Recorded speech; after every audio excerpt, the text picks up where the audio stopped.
keadaan saat tubuh manusia terinfeksi cacing atau parasit yang tinggal di dalam usus. Penyakit ini bisa menyerang manusia mulai dari anak-anak hingga orang dewasa. Cara cacing masuk ke dalam tubuh yaitu pertama, menyentuh benda atau objek yang terkontaminasi telur cacing. Kedua, mengonsumsi makanan ataupun cairan yang mengandung telur cacing. Ketiga, menyentuh tanah dan tidak mencuci tangan. Keempat, berjalan menggunakan alas kaki di atas tanah yang mengandung cacing. Dan yang kelima, mengonsumsi makanan mentah atau kurang matang yang mengandung cacing.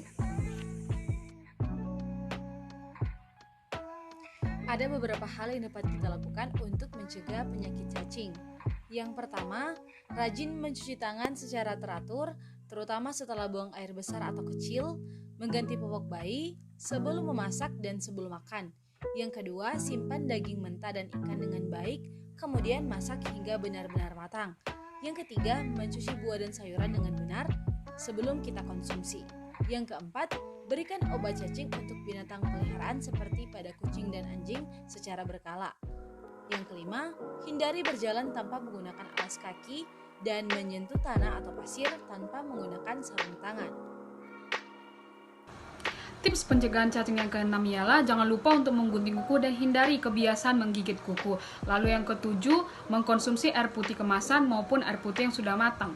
Lalu yang kedelapan, jangan lupa memberikan obat cacing kepada hewan peliharaan, terutama kucing maupun anjing. Lalu yang kesembilan itu, jangan lupa untuk membuang kotoran hewan secepatnya. Di saat kita melakukan ini, jangan lupa menggunakan masker dan sarung tangan. Lalu yang terakhir, menggunakan alas kaki untuk setiap kegiatan kita.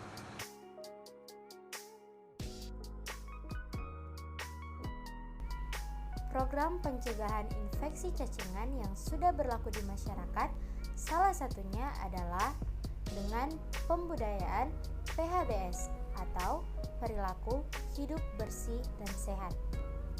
Salah satu upaya pencegahan infeksi cacingan yang paling mudah untuk dilakukan adalah dengan menerapkan PHBS itu sendiri. Sebagai contoh, yang pertama, selalu mencuci tangan menggunakan sabun setelah buang air. Yang kedua, selalu mencuci tangan sebelum makan. Yang ketiga, menggunakan air bersih sebagai kebutuhan rumah tangga. Yang keempat, rutin menggunting kuku. Yang kelima, selalu menggunakan alas kaki. Yang keenam, selalu menjamin kesehatan dan keamanan bahan pangan yang akan dikonsumsi. Dan yang terakhir dan tidak kalah penting adalah dengan menjaga kesehatan lingkungan sekitar. Selanjutnya, program pencegahan yang kedua yaitu PMTAS atau Program Makanan Tambahan Anak Sekolah.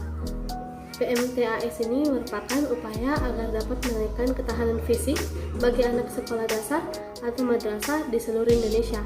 Melalui kesehatan dan perbaikan gizi, diharapkan dapat mendorong minat dan kemampuan anak untuk belajar.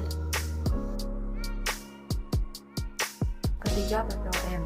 Kegiatan pemberian obat pencegahan massal atau PPOM merupakan kegiatan penanggulangan cacingan pada kelompok yang rentan terhadap penyakit cacingan. Hal ini guna menghentikan penyebaran telur cacing dari penderita ke lingkungan sekitarnya.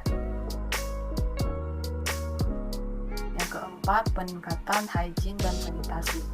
Perencanaan perbaikan kualitas air merupakan salah satu program dari penanggulangan cacingan. Program ini berkoordinasi dengan kementerian yang bertanggung jawab dalam penyediaan sarana air bersih. Promosi kesehatan dapat diberikan melalui program usaha kesehatan sekolah, posyandu, penyuluhan, konsultasi, intervensi perubahan perilaku, dan media cetak maupun media elektronik. Ada juga promosi kesehatan yang dilakukan melalui pembinaan dan evaluasi langsung dalam melaksanakan penanggulangan cacingan di